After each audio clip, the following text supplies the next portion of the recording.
Hello students, Michael Sanchez here. Welcome to today's class. Today we're going to be talking about improvisation. So for those of you guys that don't know, improvisation is basically where you're playing music without actually having music, sheet music that is. So for example, let's say you were to go to a bonfire and there's a guitar player that wants to jam with you. And you say, yeah, I've been playing violin for a while, but I really don't know what to play. So what you would come up with basically is the concept of knowing improvisation. It's basically being able to play with various chord structures, which takes practice and understanding of arpeggios, which we're going to talk about today. So I want you guys to actually make sure you grab a piece of paper. So we're going to actually be writing some stuff today and giving you guys some tips on how to kind of get started with improvisation. And for those of you guys that are interested in joining these classes in the future, please email me at rivertownviolin@hotmail.com. All right, so let's get started. First, what I'm going to do is write down 3 chords. And for those of you guys that don't know what chords are, it's basically what a guitar player would be playing on his guitar. So like a G chord, a C chord, and a D chord. So what I want to do is I'll show you exactly how I'm going to write this out. So G, C, and D. So here's kind of how I started. So these are basically chords that a guitar player would be playing at the bonfire. And it's up to you to figure out, okay, while he's playing those chords, what exactly can I play on the fiddle? For example, let's say he was to do it for, 2 lines, just playing those chords, what kind of melody could you create with that? So what I want you guys to do is write down any notes that are in the G major arpeggio. So for those of you guys that don't know what that is, it's basically every other note of the scale. So it would be open G, second finger on the G, B, open D, third finger on the D string, G again, first finger on the A string, B, third finger on the A string, D, and then finally second finger low on the E string, G. So what I just played was the arpeggio, 2-octave arpeggio. So I'll do it again a little faster.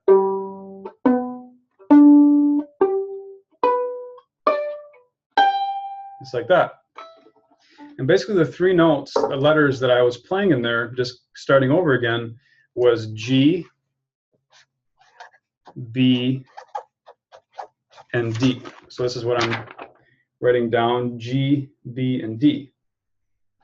But now what I want to do is actually write out every one of those notes in, say, notation form. You could do it in actual sheet music form, but I like to do it in notation form, which I'll show you exactly how it looks. Exactly what we just played.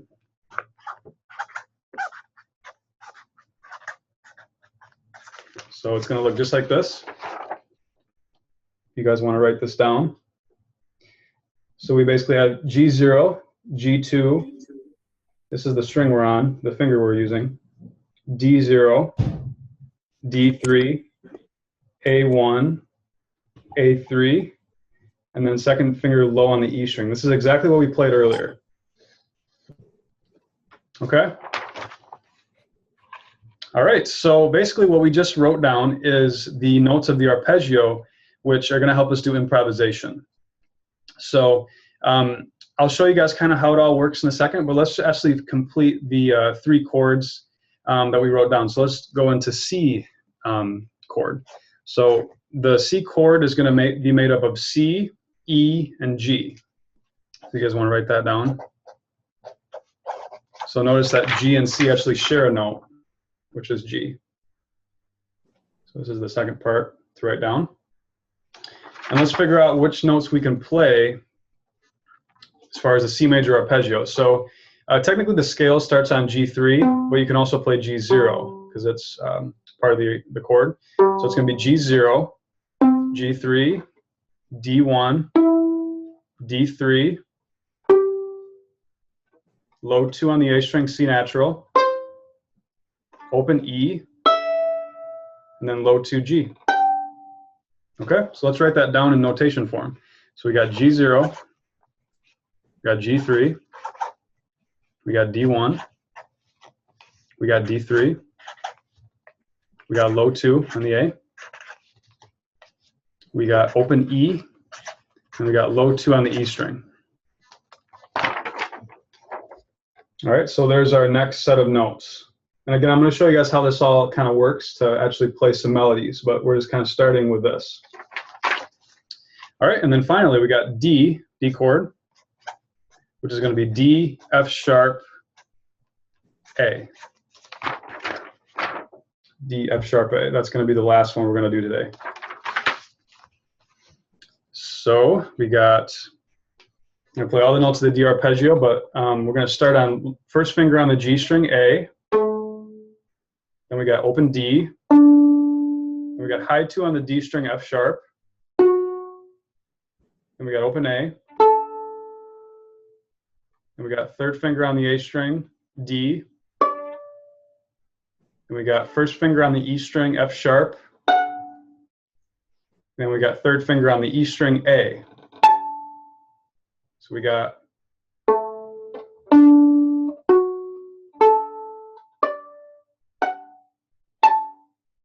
those are all the notes. So we're going to write those down. So I'll repeat them again. We got G1, A. We got D0. We got D2 high. We got A0. We got D0. We got first finger on the E string. And we got third finger on the E string. All right, so here completes our chart. So we have the G major notes of the chord. We have the C major notes of the chord and the D. And if you guys have ever heard country music before, if you know these 3 chords, you basically know like 99% of all the chords a country guitarist would play. That's like all they know. They can get away with pretty much any country song. So that's why I decided to show you these ones. All right, so have this sheet off to the side and grab another piece of paper. So we want to kind of have that in sight, so as we start this next part. All right, so what we're going to do is we're going to actually figure out an actual solo based on chords. So what I'm trying to show you next is, okay, a guitar player plays a G chord, and then he plays a C chord. What can you play during those times? So what we're going to do is we're going to split the first half or top of the page into 2 parts, like this. Okay? This first box is going to be the first measure we're going to play, which is going to be 4 beats. And then the second box is going to be also 4 beats. It's going to be the second measure we're going to play. So in total, we're playing 8 beats. We're figuring out what to play for 8 beats. The guitar player in this measure is going to play a G chord. And the second measure, he's going to play a C chord. Okay? So remember, there's 4 quarter notes, 4 beats in each of these measures. Okay? So now we're going to start simple. Like I said, just quarter notes to start, but eventually we're going to add in different types of rhythms as we kind of progress into this. But we're just going to start with just real basic quarter notes, okay? So we have a potential of 4 quarter notes in each of these measures. I'm going to kind of give you some dashes to show you how that looks. 2, 3, 4. Okay, so these are all potential notes that we can play during a solo, okay? What I'm going to do is I'm going to actually give you the first one, the third one, the first one, the third one, and then we're going to try to fill in between. And the notes that we can fit into these, we can fit a lot of different things, but what we're going to do is we're going to stick to the notes that we just created earlier, which is out of this sheet, okay? So let's take the first box, the G chord. Let's put in there to start a G2. Oh, we got it. Sure you guys are muted, please. Appreciate it. All right, so we got G chord. I'm going to put in the second finger on the G string to start. So it's a B we're going to start with, okay? And then the third note, we're going to put in a D0. And then for the next measure, we have a C chord. We're going to put in a G3. and a D1. Okay? So I picked these notes based on the notes of the arpeggio, in the G chord arpeggio and the C. Okay, do you see how those are all taken from there? Okay. All right, so what we just did is we kind of we have some starting notes that kind of fit the particular measures we're trying to do improv for, okay?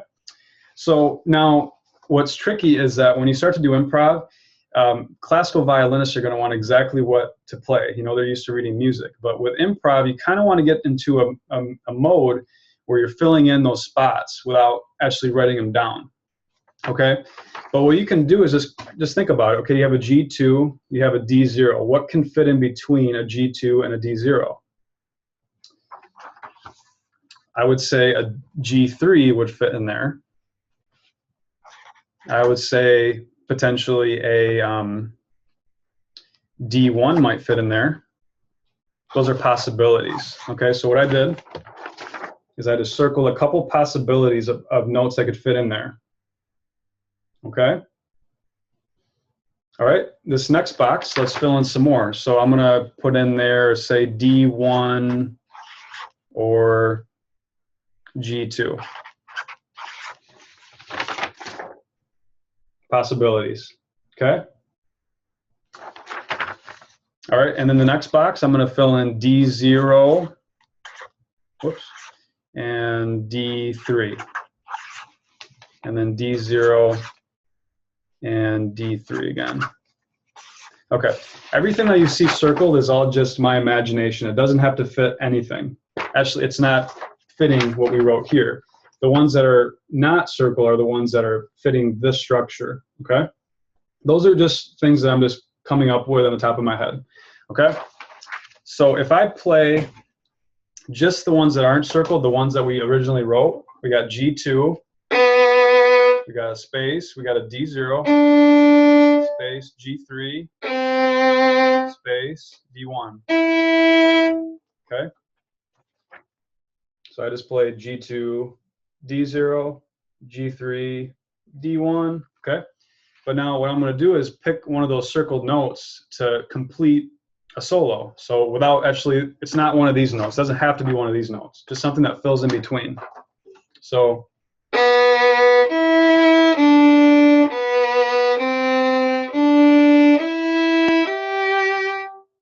okay, so I just picked random notes in there that I wrote down. So you guys could kind of experiment with playing around with this, and it's basically going to force you to kind of think outside of your comfort zone of reading music, is create your own circle in between these chord structures. Okay, so now I'm just going to flip this over. Whoa, I almost fell over. And I'm just going to do those structured notes, but not actually look at the circled notes, and kind of just fill in my own from my head. Okay, so this is the structured notes. Okay,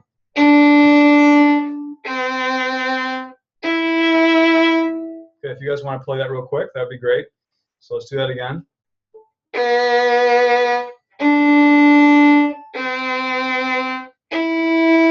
All right, so now let's fill it in. So this is just out of my imagination.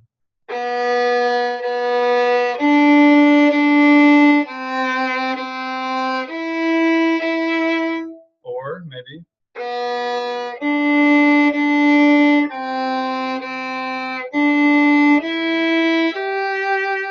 Or maybe.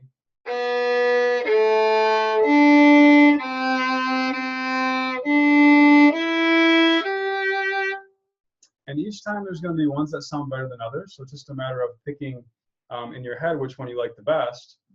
And you have to just let yourself try different things and just listen and figure out which one you liked, which one you didn't like. So just practicing that method is a great way to start improvisation.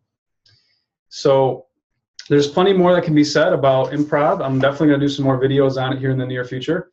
But this is a great way to start. So I definitely give you guys this assignment of just writing out chords, different ones, like 2 per measure, and then just filling in stuff. And then eventually you guys are going to be able to expand on this. So in the future, not today, let's say I do those again.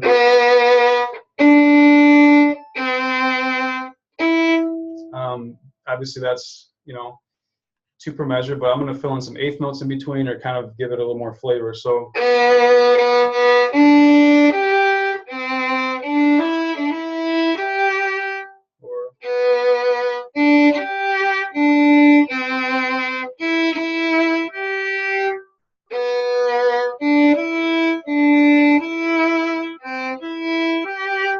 yeah, just kind of playing around with different things. And you can fill in different rhythms, you can fill in different notes. It's all about just having that imagination. So it's a totally different thing than reading classical. Thank you guys so much for watching. We're about to do another class here soon. So if you guys are interested in these classes, feel free to email me at rivertownviolin@hotmail.com. And I'm going to actually take questions from people watching in the class right now. Thank you so much for watching, and this video will be posted on YouTube. Thank you.